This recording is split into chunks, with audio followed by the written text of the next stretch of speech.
This is the Christian Life Coach Collective, and I'm your host, Laura Malone.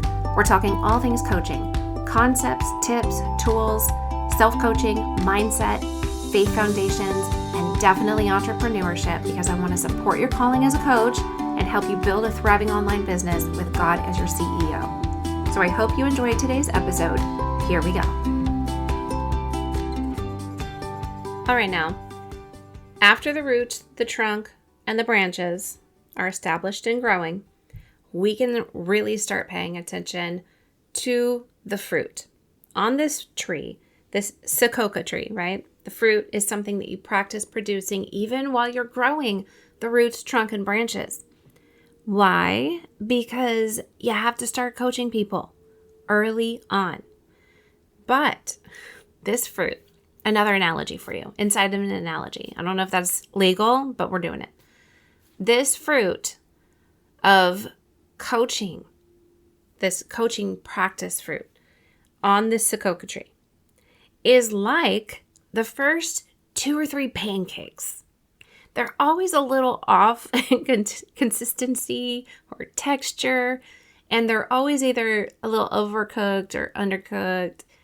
It's almost like the law of gravity. You have to accept this is how you make pancakes.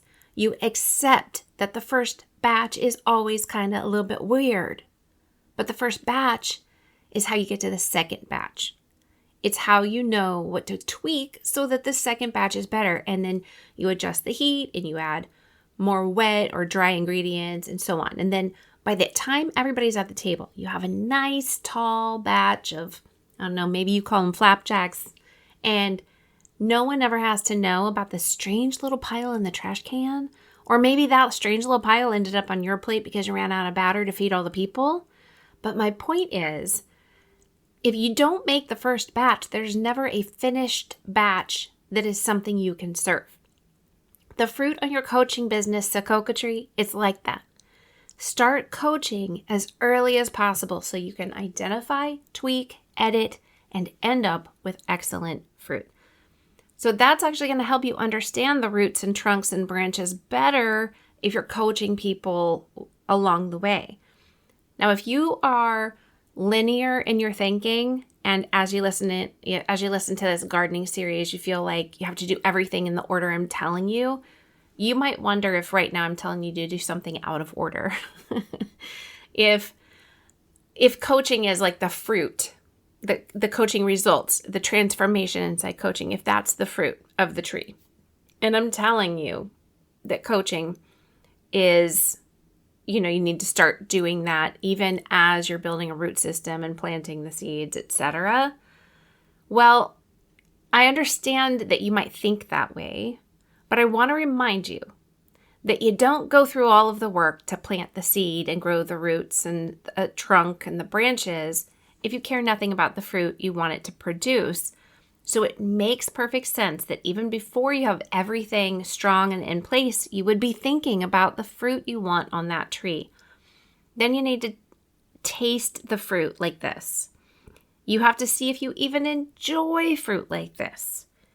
That looks like practicing coaching people before you go start an entire business that literally turns on the whole idea that you're a coach. If you don't like coaching, you don't want a coaching business. That's silly. Go teach something. Go become a consultant. Go do the things that don't require you to hear what other people have to say. Because that's what coaching is. It's a client relationship where the client has something to say. You are a guide. They're the ones doing all the work. They're the one who determines what kind of results they want. I know that I'm teaching you about getting results and, experiencing transformation in your client sessions. But you have to remember that even in your ideal client and audience research, you could just sit and think about kind of results you can get somebody or want to get somebody. But when you coach people, you find out what kind of results they want. And that trumps what you want. They have results they want to get. They have transformation they're going after. What they want in the session trumps every single time what you have thought about and decided you can give them. So you've got to pay attention to the people in front of you. Now, when you focus on the fruit, you look at all of the things that correlate to your coaching practice, which is different from your business. So your practice is more about how you show up. Basically, your approach as a coach in session with clients versus the way you run your business, like as an entrepreneur. So this means you have to have coaching models and tools, and you can listen to episode number 78, where I talk about some different models of coaching, one of which is my own called Swim Laura, which stands for Storyline, Why, Imagine, Miracles, Listen, Align, Undergird, Reality, and Action. So you can go listen to that and understand more about what I'm talking about. There's a lot of different models. I'm giving you 4 or 5 of them plus my own in this episode number 78, okay? Link will be in the show notes, make it easy for you to find. You have to think about who you are as a coach. So your style, your personality, your boundaries, the way you communicate, all of the things. And then on my website, sterlingandstonementoring.com, there's a quiz on the front page, and it's about what's your superpower as a coach. You can take that. That's going to help you dial it in a little bit more. Are you a pastoral coach, past strategy coach, mentor coach, or a possibility coach? And, obviously you can be a little mix of 2 or 3 of them. I am. Then you have to think about the session flow. And I created a really easy session flow reminder that you can print and put up by your computer or wherever you want it to be. It's free inside of the Christian Life Coach Collective Facebook group. So you just join there and then go to the Files tab and click on the Session Flow Reminder. There's also a bunch of other freebies in there, like the coaching models list, the Life Coach's 10 Golden Goals, Feelings Wheels, visionating worksheets, scriptures and prayers to pray over your business, and also the Swim Laura bookmark that I told you about, and what to do when a client says, but I don't know. So all those kind of things, they're inside the Facebook group under the Files tab. Go grab them. And you need to be evaluating the client results. So sometimes you're not going to feel like clients got the results you wanted them to get, or they are going to say, I don't feel like I achieved something as quickly or as fully as I wanted to. Remember to offer grace both to them and to yourself, because everybody interprets the results they get individually. Sometimes you're going to go, wow, that was really amazing. And you'll hear back from a client that they feel confused. And you wonder, what? It's all up to interpretation. That's what happens when you deal with people, right? And you're in the people business if you're a coaching business. So that's why it's really important to ask questions as you go along to ensure that they're feeling like they're on track to grow, gain results, and find transformation. So you can ask these questions at the end of your session or during. You can send them an email asking these questions, or you could have your clients journal after each session about the results and transformation they're experiencing. That way they have something to look back on, and they can see for themselves, I did grow. I did do this. I achieved XYZ. That's really good for them to look back at and see, wow, this investment was really worth it because they kept track of it. But use all of this information in research and development. So pay attention to what people say they gain, the kind of results they get, what life is like after coaching, including what was life like before coaching. I suggest gathering all of the information you get and adding it to a document or create a spreadsheet to help you know where did they say they were at point A? How did they describe it? How did they describe the gap between A and B? What was building the bridge with you like? And what was life like once they got across the bridge to point B? Keep that information. That research and development helps you serve other people better. And then ask yourself, like, how do you define transformation? What is it that you're hoping to get? What are you looking for? Because transformation is one of those things that it's up to interpretation. It's relative. It's very individual. But transformation is, I went from being this person to being that person I wanted to become. What does that look like for you? Because as a coach and as an entrepreneur, you're going to experience a lot of transformation. You're going to bump into all kinds of belief systems you never knew that you had. You're going to believe a lot of lies and see them clearly because, whoa, you're being asked to grow. You're asking yourself to level up.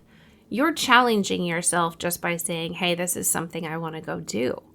You're telling your soul, we're not going to do things the same way we've always done them. You're telling your body it has to do new things or stretch itself. It has to get up earlier. It has to be a little bit more stressed out while you're doing certain stages of this building process. You're asking the spirit within you to rise up and lead your soul and your body in a way it never has before as a coach and an entrepreneur.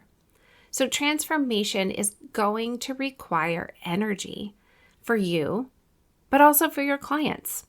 So keep that in mind while you're actually cultivating your coaching practice and going after the results that you want to see both in your life, in your practice, your business, and in your clients' lives. Okay?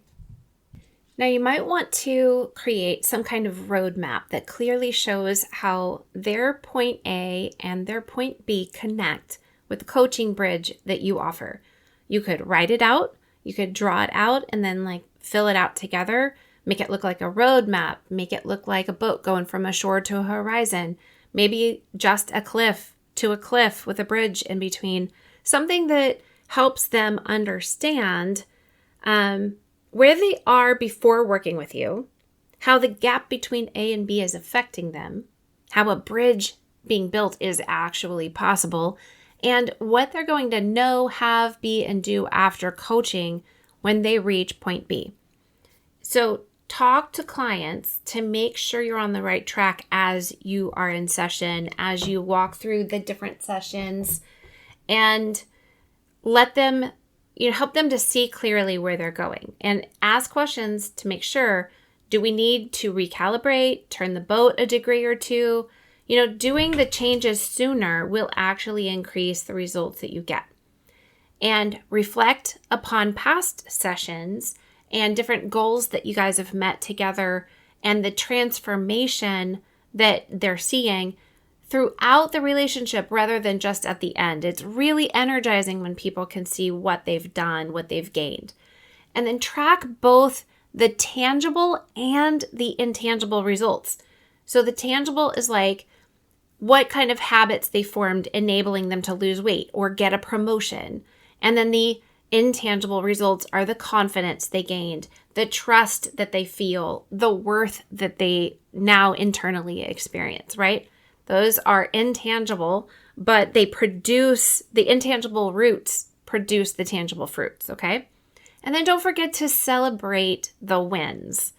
When they gain something, when they change something, when they achieve something, even if they just feel different on the inside today versus last session, celebrate these things. Celebrate with them how their son or their daughter responded differently to them and didn't slam the bedroom door because they were able to manage their own thought life and respond rather than react when the kid was like, no, I don't want to XYZ. You can't make me. Whatever it is. Celebrate those little things. They seem little, but they give hope to the client, and they should give hope to you. They are showing you that the work that you're investing in is really successful. It's fruitful. Now, as you coach more, you're going to probably find that there are certain things you can offer your clients that are going to help ensure success. And maybe you'll find that using different coaching tools, kind of like some of the ones that, or all of the ones that I teach inside the Greenhouse Life Coach Training and Certification course, you're going to find that different coaching tools help your clients get on track sooner or get more clarity about their point A and point B. And maybe you create your own tools based on what you're seeing the need is after you've coached, let's say 20 different people with this who all have the same desired results. Go coach these people and then evaluate like what kind of tool in coaching that could I create. Now, there are tons of places to find tools, but I love unique tools. When I can come up with something that works really well for my clients in particular, I find it to be profoundly more powerful, right? So like there's a tool inside the Greenhouse called the 12 TikToks. And basically, I use it to help clients who need to become more aware of these 6 things that they're waiting for someone or something outside of them to be or do, and the 6 things they're waiting on themselves to be or do before they believe, decide, commit, and take action. So this helps them take responsibility for their own story and do what needs to be done instead of waiting forever and a day. And then I just created the tool because I saw over time that so many clients describe their need to be taught before they try, to be perfectly confident before taking action, and saying things like, well, when I have my world set up the way I want it to be, then I will go do XYZ. But I couldn't have created that tool without having all of the clients in front of me that I learned from. I learned from their language what the 12 TikToks were, right? And then I said, wow, I'm seeing how some of them are waiting on external things and some of them are waiting on internal things. And if I can help them develop language around that and identify those things, it's going to be a powerful tool that we can use. So you could take a coaching tool that you read about in a book or in a training that you take, and then you can contextualize those things to your clients. I highly recommend that you do that. And you can use tools inside of your content, like the content that you share, that you share in the Socoka tree branches, the sharing of the S, to help people. You can actually help them coach themselves by implementing and introducing and teaching tools in your content. And then those people get quick wins even before they work with you. So then they're going to think to themselves, if I get results just from the free content, how much better are the results going to be if I make an investment into coaching with this person? So ultimately, all of the things that you do to practice and begin coaching, whether you're paid for it or not, are the first fruits of your coaching. They are where you start seeing the lives of your clients changing, and also how your life changes, and you start seeing the possibilities and the hope and the transformative results that build their faith and yours. So don't neglect the actual coaching, even if you're scared of doing it. Well, especially if you're scared of doing it, because if you think of it, the sooner you start lifting weights, the sooner you're going to have stronger muscles, right? What are your TikToks, I guess? Like, what are you waiting for? The sooner you make the first batch of pancakes, then the sooner you're going to have a full platter to serve the hungry mob at the table. Don't forget the real maple syrup, because it's totally worth it. So, all right, that is about it for right now. And I realized that at the end of the last episode, I told you the next episode was going to be about the mature fruit, but I lied to you. So I totally forgot. We're going to talk about the first fruits of coaching in this episode, but the next episode from now is actually going to be chatting about the mature fruit on this tree. So keep listening. Sign up for the Call to Coach webinar September 6th at 1 p.m. Eastern Time. And remember that with God, all things are possible. I hope that you loved this episode and you feel challenged, inspired, and encouraged. If you're a coach or you want to be one, jump into the Christian Life Coach Collective Facebook group so we can connect over there. And to work with me, grab the links in the show notes to get quick clarity about your calling as a coach and entrepreneur, as well as how to get trained as a coach with Starling & Stone and start your own business. Bless you, friend.